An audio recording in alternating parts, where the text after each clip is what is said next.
Hi friends, welcome back to Manasu creations YouTube channel. ನೋಡಿ, ಇವತ್ತು ತೊಂಡೆಕಾಯಿ ಇದೆ. ಸೊ ತೊಂಡೆಕಾಯಿಯಿಂದ ಪಲ್ಯ, ಸೈಡ್ ಡಿಶ್ಗೆ ಪಲ್ಯ ಹೇಗೆ ಮಾಡೋದು ಅಂತ ಹೇಳ್ಕೊಡ್ತೀನಿ. ಮದುವೆ ಮನೇಲೆಲ್ಲ ಮಾಡ್ತಾರಲ್ವ, ಸೊ ಆ ಥರ ಪಲ್ಯ ಮಾಡೋಣ. ಸೊ ಇದು ಹಸಿದು ಹಾಗೇ ತಿನ್ಬೋದು. ಇದು ಹೆಲ್ತಿಗೆ ತುಂಬ ಅಂದರೆ ತುಂಬ ಒಳ್ಳೆಯದು. ಯಾವ ಥರ ಅಂತಂದರೆ ಈ ಶುಗರ್ಸ್ ಎಲ್ಲ ಶುಗರ್ ಇರ್ತಾರಲ್ವ, ಶುಗರ್ ಪೇಷಂಟ್ಸು, ಸೊ ಅವ್ರಿಗೆಲ್ಲ ತುಂಬ ಒಳ್ಳೆಯದು ಇದು. ಮತ್ತು ಇದು ಹಸಿಗೆ ಆದರೂ ತಿನ್ಬೋದು. ಸೊ ಶುಗರ್ ಪೇಷಂಟ್ಸ್ ಎಲ್ಲ ದಿನಕ್ಕೊಂದು 4-5 ಆ ಥರ ಹಸಿದೆ ತಿನ್ನೋದ್ರಿಂದ ತುಂಬ ಕಂಟ್ರೋಲ್ ಬರುತ್ತೆ ಶುಗರು. ಸೊ ಬೇಕಾದ್ರೆ ಟ್ರೈ ಮಾಡಿ ನೋಡಿ, ನಾನು ತಿಂದಿರೋರು ಹೇಳಿದ್ದಾರೆ. ಸೊ ಇವಾಗ ಪಲ್ಯ ಸೈಡ್ ಡಿಶ್ಗೆ ಹೇಗೆ ಮಾಡೋದು ಅಂತ ಅಂದ್ಬಿಟ್ಟು ಡ್ರೈ ಪಲ್ಯ ಮಾಡ್ತಾಯಿದ್ದೀನಿ. ಮದುವೆ ಮನೆಗಳಲ್ಲೆಲ್ಲ ಮಾಡ್ತಾರಲ್ವ, ಸೊ ಆ ಥರ ಸ್ಟೈಲಲ್ಲಿ ತೋರಿಸ್ತಾ ಇದ್ದೀನಿ ನಿಮಗೆ.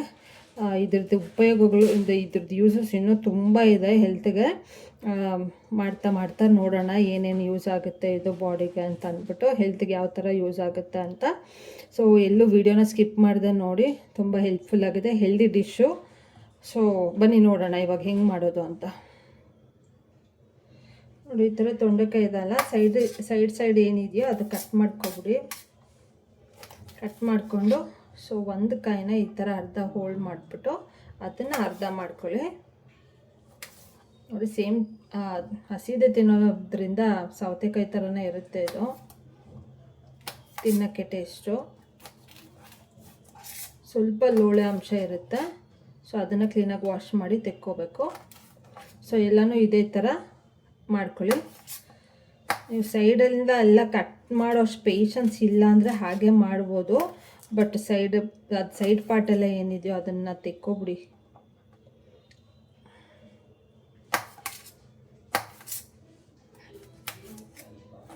ನೋಡಿ, ಈ ಥರ ಪೀಸಸ್ ಆಗಿ ಕಟ್ ಮಾಡಿ ಇಟ್ಕೊಳ್ಳಿ. ಕಟ್ ಮಾಡಿ ನೀರಲ್ಲಿ ಹಾಕಿ ಇಟ್ಕೊಳ್ಳಿ ಹಾಗೇನೆ. ಸೊ ಬನ್ನಿ ಇದೆಲ್ಲನೂ ಈಗ ಕಟ್ ಮಾಡ್ಕೊಬರೋಣ. ಇದು ತಿನ್ನೋದ್ರಿಂದ ಬಾಡಿಗೆ ಸ್ಟ್ರೆಂತ್ ಬರುತ್ತೆ, ಮತ್ತು ಅಯರ್ನ್ ಕಂಟೆಂಟ್ಸು ಜಾಸ್ತಿ ಇದೆ ಇದರಲ್ಲಿ. ಪೊಟ್ಯಾಷಿಯಮು, ವಿಟಮಿನ್ಸು ಎಲ್ಲ ಜಾಸ್ತಿ ಇದೆ.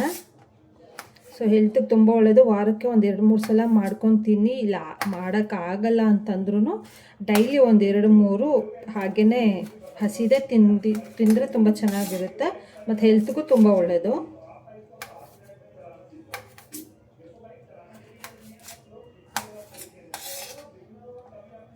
ಸೊ ನೋಡಿ, ಎಲ್ಲ ಇದೇ ಥರ ಕಟ್ ಮಾಡ್ಕೊಳ್ಳಿ.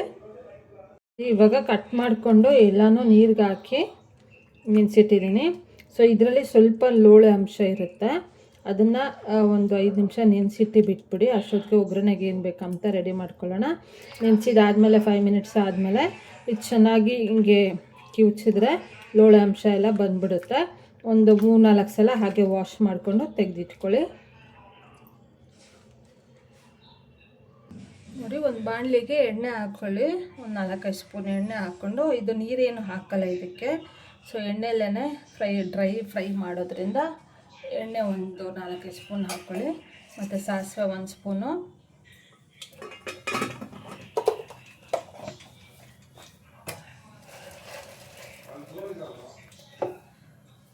ಒಂದು ಸ್ಪೂನ್ ಕಡಲೆಬೇಳೆ,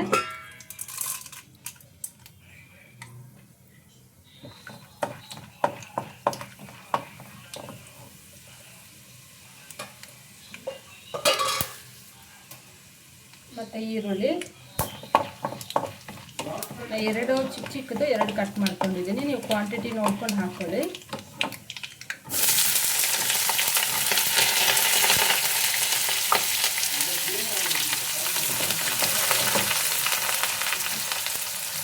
ಗೋಲ್ಡನ್ ಬ್ರೌನ್ ಬರೋವರೆಗೂ ಎಣ್ಣೆಲಿ ಫ್ರೈ ಮಾಡ್ಕೋಬೇಕು ಈರುಳ್ಳಿನ. ಈ ಬೆಂಡೆಕಾಯಿ ಹಸಿಯಾಗಿ ತಿಂದು ಒಳ್ಳೆಯದು, ಈ ಥರ ಬೇಯಿಸಿ ತಿಂದ್ರೂ ಒಳ್ಳೆಯದೇ. ಸೊ ಈ ಬೆಂಡೆಕಾಯಿ ತಿನ್ನೋದ್ರಿಂದ ಈ ಲಿವರಲ್ಲಿ ಕೆಟ್ಟ ಬ್ಯಾಕ್ಟೀರಿಯಾ ಇರುತ್ತಲ್ವ, ಒಂದೊಂದು ಸಲ ಇನ್ಫೆಕ್ಷನ್ಸು ಆ ಥರ ಆಗುತ್ತಲ್ವ ಲಿವರಲ್ಲಿ. ಸೊ ಅದನ್ನೆಲ್ಲ ಕಡಿಮೆ ಮಾಡುತ್ತೆ, ಕೆಟ್ಟ ಬ್ಯಾಕ್ಟೀರಿಯಾನೆಲ್ಲ ತೆಗೆಯುತ್ತೆ ಇದು ತೊಂಡೆಕಾಯಿ ತಿನ್ನೋದ್ರಿಂದ. ಸೊ ಅದು ದೊಡ್ಡ ಬೆನಿಫಿಟ್ಟು. ತುಂಬ ಯೂಸಸ್ ಇದೆ ಬೆಂಡೆಕಾಯಿ ತಿನ್ನೋದ್ರಿಂದ. ಸೊ ಮಿಸ್ ಮಾಡಿದೆ, ವಾರಕ್ಕೆ 2-3 ಸಲ ಮಾಡ್ಕೊತೀನಿ. ಇಲ್ಲ ಡೈಲಿ ಒಂದು ಸಲ ತೊಗೊಬಂದರೆ ವಾರಕ್ಕೆ ಫ್ರಿಜ್ಜಲ್ಲಿ ಇಟ್ಕೊಂಡು ನೀವು ತಿನ್ನೋಕ್ಕಿಂತ ಮುಂಚೆ ಒಂದು 5 ಮಿನಿಟ್ಸ್ 10 ಮಿನಿಟ್ಸ್ ಹಾಗೆ ಆಚೆ ಇಟ್ಟು ವಾಶ್ ಮಾಡಿಬಿಟ್ಟು ತಿಂದರೆ ತುಂಬ ಒಳ್ಳೆಯದು. ಹಸಿಯಾಗೆ ತಿನ್ಬೋದು ಅದನ್ನು.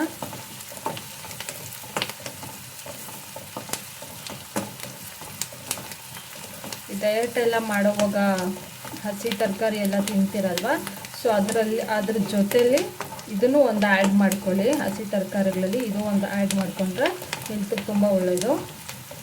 ಸೊ ಇದು ಗೋಲ್ಡನ್ ಬ್ರೌನ್ ಬರೋವರೆಗೂ ಸ್ವಲ್ಪ ಫ್ರೈ ಮಾಡ್ಕೊಳ್ಳೋಣ. ನೋಡಿ, ಸ್ವಲ್ಪ ಬ್ರೌನ್ ಆದಮೇಲೆ ಈ ತೊಂಡೆಕಾಯಿ ಏನಿದೆಲ್ಲ ನಾನು ಆಗಲೇ ಚೆನ್ನಾಗಿ ಅದನ್ನು ಇಸ್ಕಿ ಇದು ಮಾಡಬೇಕು, ಏನೋ ಲೋಳೆ ಅಂಶ ಎಲ್ಲ ತೆಗಿಬೇಕು. ಸೊ 2ರಿಂದ 3 ಸಲ ವಾಶ್ ಮಾಡ್ಕೊಂಡಿದ್ದೀನಿ. ಸೊ ಅದನ್ನು ಹಾಕ್ಕೊಳ್ಳೋಣ ಇದಕ್ಕೆ. ಸೊ ಇದು ಬೆಂದರೆ ಅದರದ್ದು ಬೇಯ್ತಲ್ವ, ಸೊ ಆವಾಗ ಸ್ವಲ್ಪ ಚಿಕ್ಕದಾಗುತ್ತೆ ಸೈಜು.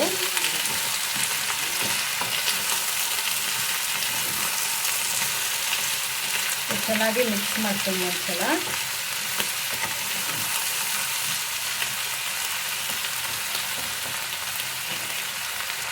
ಇದೆಲ್ಲ ಮಿಕ್ಸ್ ಆದಮೇಲೆ 1 ಸ್ಪೂನು ಅರಿಶಿನ ಹಾಕೊಳ್ಳೋಣ. ಅರಿಶಿನ ಹಾಕ್ಬಿಟ್ಟು ಒಂದ್ಸಲ ಮಿಕ್ಸ್ ಮಾಡಿ ಚೆನ್ನಾಗಿ.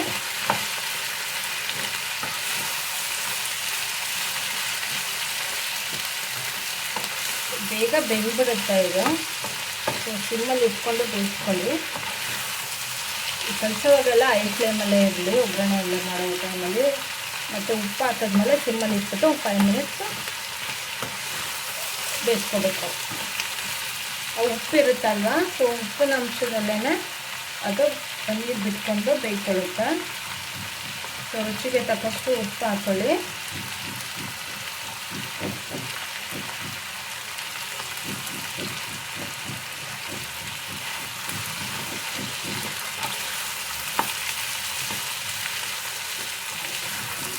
ಉಪ್ಪು ಹಾಕ್ಬಿಟ್ಟು ಇದನ್ನು ಸಿಮ್ಮಲ್ಲೇ ಒಂದು 5 ಮಿನಿಟ್ಸ್ ಬೇಯಿಸ್ಕೊಳ್ಳೋಣ.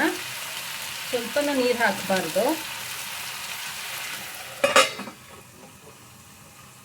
ಸಿಮ್ಮಲ್ಲಿ ಇಟ್ಕೊಂಡು ಬೇಯಿಸ್ಕೊಳ್ಳಿ. ನೋಡಿ, ಮಧ್ಯದಲ್ಲಿ ಒಂದ್ಸಲ ಹಾಗೆ ಕೈ ಆಡಿಸ್ತಾ ಇರಿ.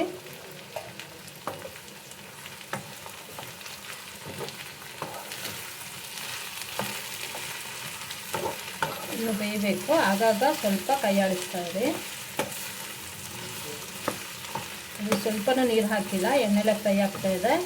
ಮತ್ತು ಉಪ್ಪು ಹಾಕಿದ್ವಲ್ಲ, ಸೊ ಉಪ್ಪಿನ ಅಂಶ ನೀರು ಬಿಟ್ಕೊಳ್ಳೋದ್ರಿಂದ ಅದೇ ಇದರಲ್ಲೇ ಬೇಯ್ಕೊಳ್ಳುತ್ತೆ ಇದು.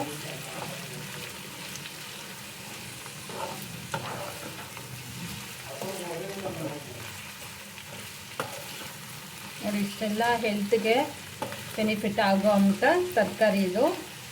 ಸೊ ಹೆಲ್ತ್ಗೆ ತುಂಬ ಒಳ್ಳೆಯದು. ಎಲ್ಲೂ ಸ್ಕಿಪ್ ಮಾಡಿದೆ ನೋಡಿ, ತುಂಬ ಚೆನ್ನಾಗಿರುತ್ತೆ ಟೇಸ್ಟಿಯಾಗಿ. ಚಪಾತಿಗೂ ತಿನ್ಬೋದು, ಮತ್ತು ಸೈಡ್ ಡಿಶ್ ಆಗಿ ಕೂಡ ತಿನ್ಕೋಬೋದು. ಮದುವೆ ಮನೇಲಿ ಮಾಡ್ತಾರಲ್ವ, ಸೊ ಅದೇ ಥರ ಹೇಳ್ಕೊಡ್ತಾ ಇದ್ದೀನಿ ನಿಮಗೆ.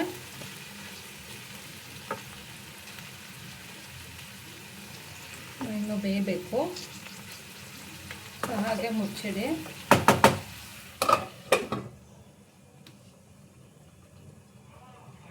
ನೋಡಿ, ಈಗ ಬೆಂದಿದೆ.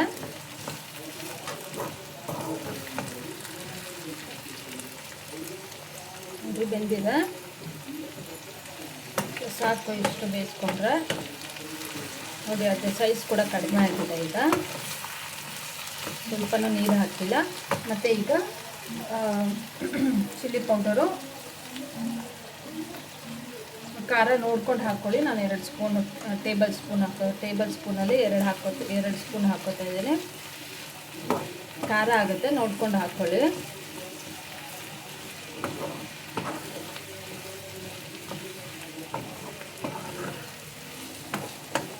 ಸೊ ಮತ್ತು ಗರಂ ಮಸಾಲ 1 ಸ್ಪೂನ್ ಹಾಕೊಳ್ಳೋಣ.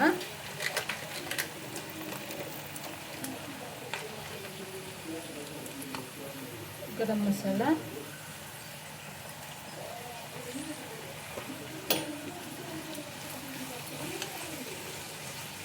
ಇದೆಲ್ಲ ಸ್ವಲ್ಪ ಹಸಿ ಸ್ಮೆಲ್ ಹೋಗಲಿ.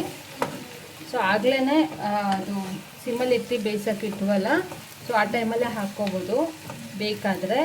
ಸೊ ಇಲ್ಲಾಂದರೆ ಈ ಥರ ಲಾಸ್ಟಲ್ಲಿ ಕಾಯಿ ಬೆಂದಿದ್ದಾದಮೇಲೆ ಆಮೇಲೆ ಹಾಕ್ಕೋಬೋದು.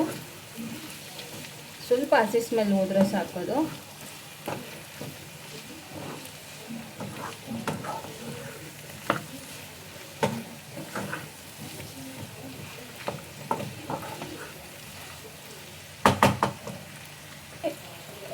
ಮಸಾಲೆ ಆವಾಗಲೇ ಯಾಕೆ ಹಾಕಲಿಲ್ಲ ಅಂತಂದರೆ ನಾನು ಅದು ಮುಚ್ಚಿ ಇಡ್ತೀವಲ್ಲ, ಸೊ ಆವಾಗ ಅದು ಹಸಿ ಸ್ಮೆಲ್ಲೆಲ್ಲ ಹಾಗೆ ಇರುತ್ತೆ, ಹೋಗಲ್ಲ ಅದು.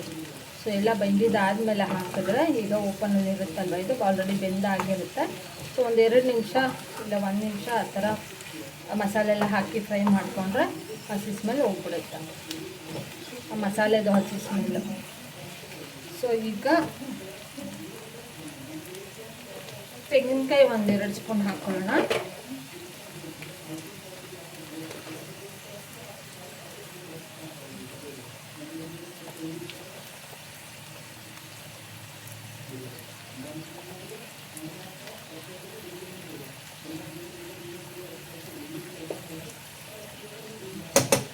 ಒಂದು 2-3 ಸ್ಪೂನ್ ಹಾಕ್ಕೊಳ್ಳಿ ತೆಂಗಿನಕಾಯಿ.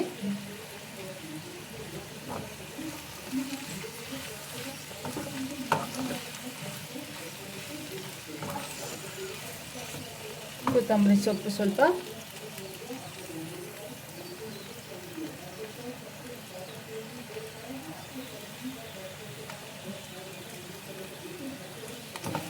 ಎಲ್ಲ ಒಂದ್ಸಲ ಮಿಕ್ಸ್ ಮಾಡ್ಕೊಳ್ಳಿ.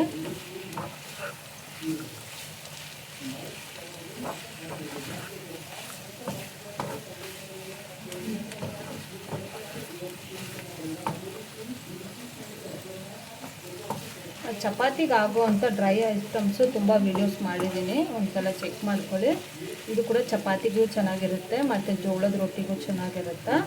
ಆಮೇಲೆ ಸೈಡ್ ಡಿಶ್ ಆಗಿ ಕೂಡ ಯೂಸ್ ಮಾಡ್ಕೋಬೋದು. ಸೊ ನಾನೀಗ ಚಪಾತಿ ಮಾಡಿಲ್ಲ, ಹಾಗಾಗಿ ಮುದ್ದೆಗೆ ಸೈಡ್ ಡಿಶ್ಗೆ ಮಾಡ್ಕೋತಾ ಇದ್ದೀನಿ.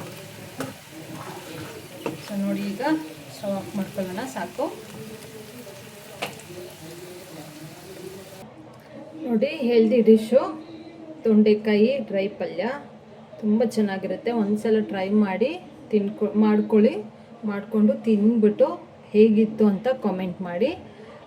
ಪ್ಲೀಸ್ ನನ್ನ ಚಾನಲ್ನ ಸಬ್ಸ್ಕ್ರೈಬ್ ಮಾಡ್ಕೊಳ್ಳಿ. ಮನಸ್ಸು ಕ್ರಿಯೇಷನ್ಸ್ ಯೂಟ್ಯೂಬ್ ಚಾನಲ್ನ ಸಬ್ಸ್ಕ್ರೈಬ್ ಮಾಡ್ಕೊಳ್ಳಿ, ಶೇರ್ ಮಾಡಿ ಮತ್ತು ಲೈಕ್ ಮಾಡಿ. ಹೆಲ್ತ್ಗೆ ತುಂಬ ಒಳ್ಳೆಯದಾಗಿರೋ ಅಂಥ ಬೆಂಡೆಕಾಯಿ ಪಲ್ಯ ಒಂದ್ಸಲ ಟ್ರೈ ಮಾಡಿ ನೋಡಿ. Thank you for watching friends.